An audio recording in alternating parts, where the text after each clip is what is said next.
Everyone, Radhe Radhe. आप सभी का हमारे चैनल में बहुत बहुत स्वागत है। सबसे पहले आप सभी को अक्षय तृतीया की हार्दिक शुभकामनाएं। अक्षय तृतीया पर ठाकुर जी की सेवा और पूजा किस प्रकार की जाती है, आज के वीडियो में मैं आप सबके साथ शेयर करने वाली हूं। तो सबसे पहले आपको क्या करना है, ठाकुर जी के सामने इस तरह से आप चौकी बिछा लें। चौकी पर बिछाना है आपको पीले कलर का कपड़ा, और इस तरह की बड़ी सी थाली ले लें। तो इस थाली में जो है करवाएंगे हम भगवान को स्नान। हम सबके घर में लड्डू गोपाल होते हैं, तो लड्डू गोपाल की पूजा अक्षय तृतीया पर जो है ना विशेष रूप से की जाती है। तो बस मैंने यहाँ पे थाली में बना लिया है स्वास्तिक, और इसी पीतल की थाली में करवाऊंगी मैं भगवान को स्नान।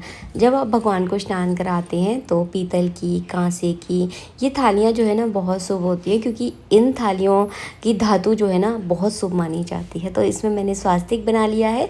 स्वास्तिक बना के थोड़ी सी मैं पीले चावलों का आसन दूंगी, या अगर आपके पास चावल नहीं है ना तो केवल इस तरह से आप फूल बिछा दीजिए। इसी पर जो है ना हम भगवान को विराजमान करेंगे। अक्षय तृतीया की पूजा में सबसे पहले चंदन तैयार किया जाता है। क्या करना है, सबसे पहले आपको कपूर रखना है और थोड़ा सा आपको केसर डालना है। इससे कलर बहुत अच्छा आता है। अगर आप थोड़ा ज़्यादा केसर डालेंगे तो और भी ज़्यादा अच्छा कलर आएगा। तो जो घिसने वाली उससैया हमारे यहाँ इसको बोलते हैं, आप क्या जो भी बोलते हो। तो इसमें कपूर, थोड़ा सा केसर, और इसके बाद जो है ना इसमें थोड़ा सा आप जल मिला दीजिए, और इसको जो है ना बढ़िया से आपको लकड़ी वाला चंदन जो है ना घिस कर तैयार करना होता है। अक्षय तृतीया पर चंदन से ही भगवान का श्रृंगार होता है, चंदन से स्नान करवाया जाता है, और चंदन का एक लड्डू बनाकर भगवान के चरणों में रखा जाता है। वृंदावन में बांके बिहारी के मंदिर में आज के दिन भगवान के चरणों के दर्शन किए जाते हैं, और चरणों के पास रखा जाता है चंदन का लड्डू। तो चंदन का आज के दिन बहुत महत्व है। तो फटाफट जल्दी जल्दी आप चंदन घिस लीजिएगा, मेरी हमारे पंडित जी की तरह, क्योंकि ये बहुत अच्छे से घिसते हैं चंदन। तो आपको बढ़िया से घिसना है, और थोड़ा बड़ा अगर उत्साह होगा तो आपको बिल्कुल भी दिक्कत नहीं होगी, आप काफ़ी अच्छे से जो है ना चंदन घिस पाएंगे।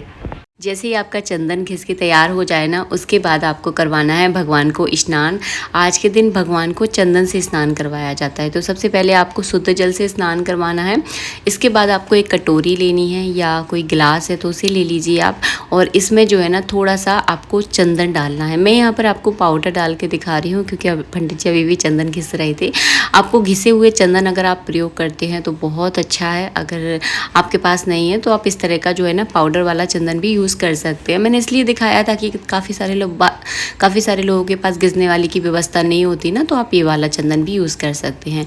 तो इससे जो है ना भगवान को आपको इस तरह से स्नान कराना है। इसे गंधोदक स्नान भी जो है ना कहते हैं, और गर्मियों में खासकर लड्डू गोपाल की सेवा में आपको इसी से स्नान करवाना चाहिए। इसके बाद जो है ना आपको शुद्ध जल से स्नान करवाना है। और आज हमारे लड्डू गोपाल तो बड़े मज़े में जो है ना नहा रहे हैं, आपको थोड़ी देर से पास से दिखाऊंगी। और इसके बाद जो है ना आपको करवाना है अंग पोषण। तो अच्छे से भगवान का अंग पोषण करवाएं। और उसके बाद जो जल, स्नान का जो जल है, इसका क्या किया जाता है, इसको जो है ना आप किसी भी पेड़ में डाल दीजिए, पीछे झकोगे, तुलसी में भी डाल सकते हैं।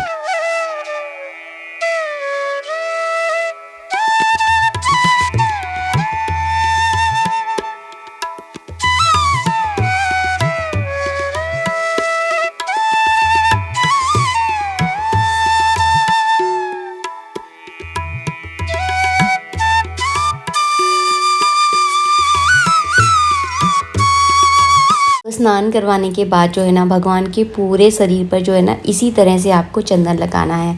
आज के दिन भगवान को फ्रॉक वगैरह जो वस्त्र होते हैं ना वो नहीं पहनाते, केवल उनके शरीर पर जो है ना पूरे पर चंदन लगाते हैं। और चंदन लगाने के बाद, सूखने के बाद आप कपड़े पहना सकते हैं। सबसे पहले आपको चंदन ही उनके पूरे शरीर पर लगाना है। और कलर थोड़ा सा आपको चंदन का फीका फीका सा लग रहा होगा वीडियो में, वो इसीलिए लग रहा है। जब आप लकड़ी वाला चंदन आप घिसते हैं ना, तो पाउडर वाले चंदन की अपेक्षा लकड़ी वाले चंदन का जो कलर है वो थोड़ा सा हल्का ही रहता है। तो यहाँ पर भगवान को मैंने फूलों के आसन के ऊपर विराजमान कर दिया है चंदन का श्रृंगार करने के बाद। इसके बाद क्या करूँगी, वस्त्र तो भगवान को पहनाना बहुत ज़रूरी है। कभी भी भगवान को कहते हैं नग्न अवस्था में नहीं रखा जाता। तो हम क्या करेंगे, एक छोटा सा दुपट्टा लेकर जो है ना भगवान को इस तरह से उड़ा देंगे। तो इस तरह से या तो देखिए, जब आप भगवान लेकर आते हैं तो उनका जो शरीर की बनावट होती है वो इस तरह की होती है कि उनको कपड़े पहना कर ही जो है ना तैयार किया जाता है। लेकिन हमारे लड्डू गोपाल जो है ना बिना कपड़े के ही आते हैं। तो इनके सिर पे जो है ना ऐसे कंधे पर जो है ना मैंने इस तरह से दुपट्टा उड़ा दिया है। इसके बाद इनको नज़र का जो नज़रिया है वो पहना दूंगी ताकि हमारे गोपाल जी को किसी की नज़र ना लगे। इसके बाद आपको क्या करना है, जो चंदन आपने घिसा था ना उस चंदन का आपको छोटा बड़ा जितना जैसा भी देखिए गोला बन पाए उस हिसाब का आपको गोला बनाकर जो है ना तैयार करना है। चंदन के लड्डू को जो है ना भगवान के चरणों के बीच में रखा जाता है। तो आज के दिन जो है ना इसी चंदन के और भगवान के चरणों के दर्शन जो है ना किए जाते हैं। कहते हैं अक्षय तृतीया पर वृंदावन में बांके बिहारी के मंदिर में अगर चरणों के भगवान के दर्शन हो जाते हैं तो आज का आपका जो दिन होता है अक्षय तृतीया का वो बहुत ज़्यादा फलदायी आपको होता है। तो चरणों के दर्शन का आज बहुत ज़्यादा महत्व है। तो यहाँ पर हमने बीच में चंदन का एक लड्डू बना के रख दिया है। बाद में इसका क्या करना है मैं आपको ज़रूर बताऊंगी। तो बाद में क्या करना है, जब पूजा हो जाती है उसके बाद इस चंदन के लड्डू को जो है ना आप अपने सभी घर वालों के मस्तक पर ज़रूर लगाएं, अपने बच्चों के, बड़े के, और जो आपकी स्त्रियां हैं आपके घर में सबके सिर पर मतलब मस्तक पर जो है ना इस चंदन को ज़रूर लगाना है। इसके बाद पुष्प चढ़ानी है, माला है तो भगवान को आप माला अर्पित कर दीजिए। बहुत सरल और बेसिक सी चीज़ें मैं आपको इस वीडियो में दिखा रही हूँ ताकि आपको पूजा करने में बिल्कुल भी दिक्कत ना हो। और अक्षय तृतीया पर घर घर में जो है ना इसी तरह से पूजा की जाती है। इसके अलावा आपको एक काम और करना है, कलश ज़रूर लेकर आना है, इस बात का ध्यान रखिएगा। और हमने यहाँ पर भोग के लिए मिश्री तैयार कर ली है, एक फल रख दिया है। वैसे हम सबके घर में मिठाई ज़रूर बनती है अक्षय तृतीया के दिन। अगर आपके यहाँ मिठाई नहीं बना पा रहे हैं आप तो मार्केट से लाकर उसका भी भोग लगा सकते हैं। कुछ भी नहीं है तो केवल मिश्री का आप भोग लगा दीजिए मेरी तरह, जैसे कि आप लोग कटोरे में देख रहे हो कि मिश्री है उसमें, और मैंने उसमें ककड़ी भी रख दी है। आपको भगवान के दाहिनी ओर जो है ना चावलों का इस तरह से पुंज रखना है। इस चावलों के पुंज पर जो है ना कलश रखा जाता है।